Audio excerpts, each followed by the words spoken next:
İkinci ictimai əmək bölgüsü. Orta Tunç dövründə Azərbaycanda sənətkarlıq peşəkar sahəyə çevrildi.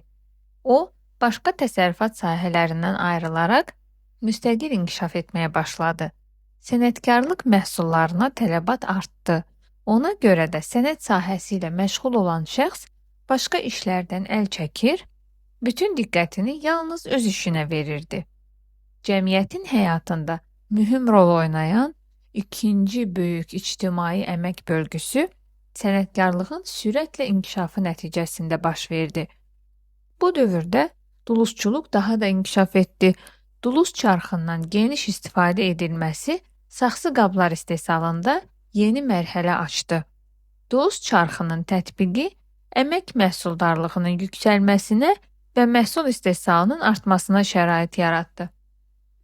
Dulusçular tayfanın tələbatını ödəməklə yanaşı, mübadilə üçün də məhsul istehsal edirdilər. Orta Tunç dövrü Azərbaycanda qədim incəsənətin çiçəklənmə mərhələsidir. Saxsı qablar müxtəlif formalarda hazırlanır, bir-birindən quruluşuna və üzərindəki naxışlara görə fərqlənirdi. Qabların səthi müxtəlif həndəsi fiqurlar, heyvan və bitkilər aləmini əks etdirən səhnələrlə naxışlanmışdı. Orta Tunç dövründə Azərbaycanda boyalarla rənglənmiş qabların istehsalı geniş yayıldığından bu dövr boyalı qablar mədəniyyəti adı ilə də tanınmışdır. Toxuculuq, sümük işləmə, dəri işləmə kimi sənət sahələri də xeyli inkişaf etmişdi. Qoyunçuluğun inkişafı xammal ehtiyatlarını artırdı. Bu isə toxuculuğun inkişafına təkan verdi. Bu dövrdə toxuculuqla əlaqədar əmək alətlərindən və sadə toxuculuq dəzgahından istifadə olunurdu. Toxucu sənətkarlar həm icmanın tələbatını ödəyir, həm də mübadilə üçün məhsul hazırlayırdılar.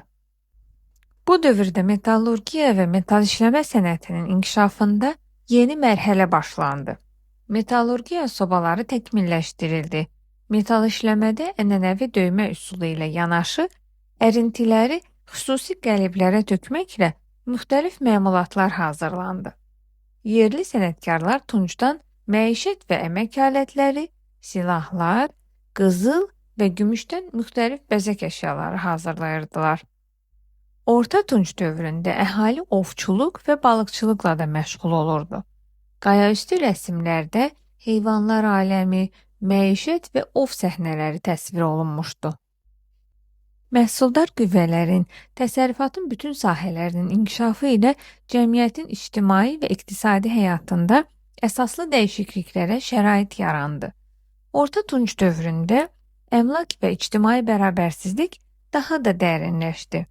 Tayfa başçıları və ya tayfanın nüfuzlu üzvlərinin dəfn olunduğu qəbirlər digərlərindən seçilirdi. Dini görüşlər qəbir abidələrinin quruluşunda, dəfn mərasimində, xüsusi ibadət binalarının varlığında əks olunmuşdu.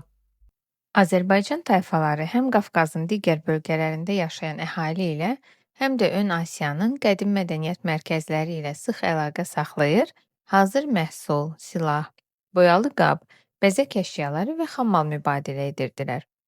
İnsanlar 10 min il əvvəl daimi olaraq özləri üçün yaşayış yerləri seçdilər və tez bir zamanda vəzifələrini müəyyən etdilər. Müxtəlif peşələr yarandı. Davamlı bir şəkildə işləmək, yenisini istehsal etmək imkanı verdi. Məhsulun artıq olması və təbəqələşmə ictimai bərabərsizliyə səbəb oldu. Əvvəllər insanlar köçəri həyat tərzi sürərək ovçuluq və yığıcılıqla məşğul olurdular. Sonralar sabit yaşayış məntəqələri yarandı, insanlar əkinçilik və heyvandarlıqla məşğul oldular. Yaşayış yerləri salındı, toxuculuq, dulusçuluq, metal işləmə meydana gəldi. Ərzaq ehtiyatı paleolit dövründə nisbətən daha çox idi. Arpa və buğda becərilirdi, əmək alətləri ağacdan hazırlanırdı. İnsanlar öz zəhməti və istehsal etdiklərinin hesabına yaşayırdılar. Qadınlar ağır fiziki işlə məşğul olmurdular. Onlar yemək bişirir, uşaqlara baxır, geyim tikirdilər. Toxumları əzərək un əldə edirdilər. Qoyun yunundan iplik hazırlanırdı. Metal kəşf edildi və metal işləmənin əsası qoyuldu. Metal çəkiclə döyülürdü. Əridilmiş metal qəliblərə tökülür, müxtəlif əşyalar hazırlanırdı. Son Tunc və erkən Dəmir dövrü. Son Tunc dövründə Azərbaycanda ibtidai icma quruluşu dağılmağa başladı. Cəmiyyətdə mühüm yeniliklər baş verdi.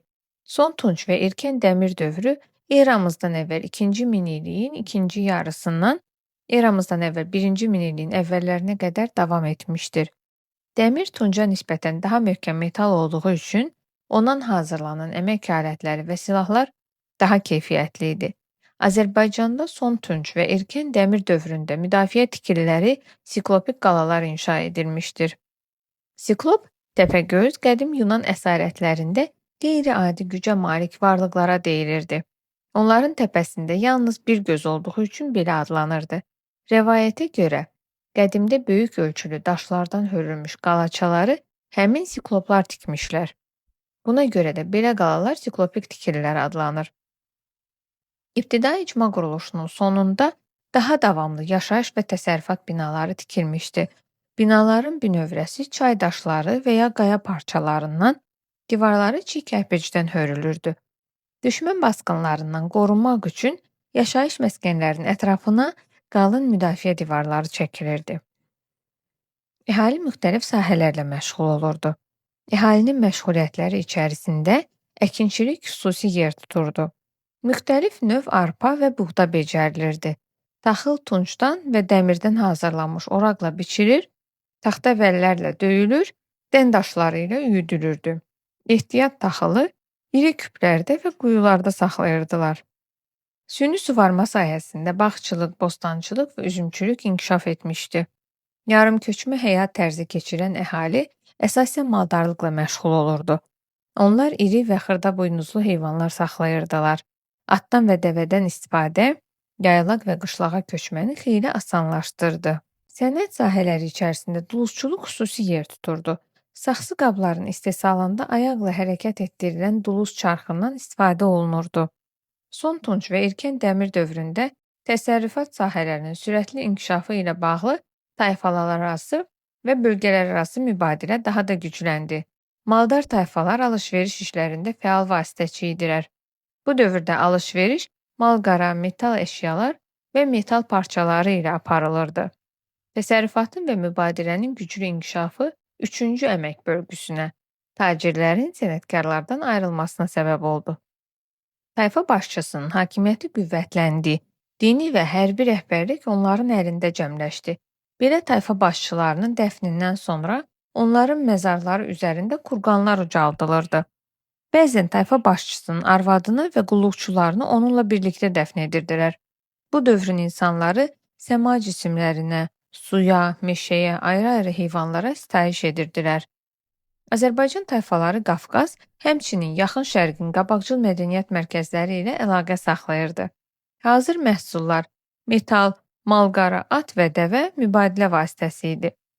Azərbaycan hələ qədim dövrlərdən zəngin filiz yataqları, seçmə at cinsləri, saysız-hesabsız heyvan sürüləri ilə şöhrət qazanmışdır. İbtidai icma quruluşunun dağılması. Son Tunc və ilk Dəmir dövründə sosial və əmlak bərabərsizliyi yüksək həddə çatdı. Yeni tayfa ittifaqları meydana gəldi. Onlara nüfuzlu tayfa başçıları rəhbərlik edirdi. Tayfanın daxilində güclü təbəqələşmə gedir, var-dövlət ayrı-ayrı ailələrin əlində cəmləşirdi. Varlı ailələr icmanın daha münbit torpaq və otlaq sahələrini, mal-qaranı, at ilxılarını mənimsəyirdi.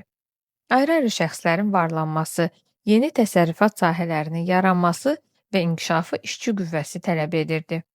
Bu işçi qüvvəsini təşkil edənlər var-yoxdan çıxmış icma üzvləri və qullar idi. Tayfalararası toqquşmalar zamanı əsir düşənlər qul halına salınırdı. Tayfa başçıları, varlı əyanlar və onların ailə üzvləri üçün nəhəng kurqanlar ucaldılırdı.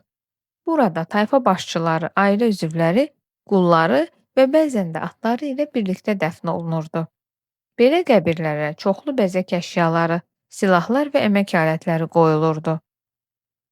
Xarici hücumlar, öz varını qorumaq qayğısı bəzi tayfaları daha təhlükəsiz yerlərə çəkilməyə, yaşayış yerləri ətrafında davamlı müdafiə divarı tikməyə məcbur edirdi. Bütün bunlar ibtidai icma quruluşunun dağılmasına səbəb oldu. İlk tayfa birlikləri. Azərbaycan ərazisində ictimai və iqtisadi dəyişikliklər hər yerdə eyni vaxtda olmamışdır. Ölkənin cənubu iki çay arasının, yəni Mesopotamiyanın quldar cəmiyyətləri ilə yaxın olmuşdur. Burada baş verən yeniliklər Azərbaycanın cənub hissəsinə də təsir göstərmişdir. Eramızdan əvvəl 3-2-ci minilliklərdə Azərbaycanda yaşayan tayfaların təsərrüfatında əkinçilik və maldarlıq mühüm yer tutmuşdur. Onlar arpa, buğda əkib becərmiş, qoyun, keçi, at saxlamışlar. Heyvanların sayı artdıqca geniş otlaq sahələrinə ehtiyac yaranmış, dağlıq və dağətəyi ərazilər maldar tayfalar tərəfindən tutulmuşdu. Əkinçi tayfalar məhsuldar çay vadilərində məskunlaşmışdı. Tayfalar arasında yeni otlaq sahələri uğrunda mübarizə gedirdi. Güclü tayfalar nisbətən zəiflərin üzərinə hücum edir, onların sərvətlərini ələ keçirirdi. Eyni kökdən olan zəif tayfalar daha güclülərin ətrafında birləşərək böyük tayfa ittifaqları yaradırdı. Eramızdan əvvəl 3-2-ci minilliklərdə Azərbaycanın cənubunda Urmiya gölü ətrafında Lullubi, Kuti, Su və Turukki tayfaları yaşamışdır. Bu tayfaların qonşu iki çay arası əhalisi ilə sıx mədəni-iqtisadi əlaqələri olmuşdur.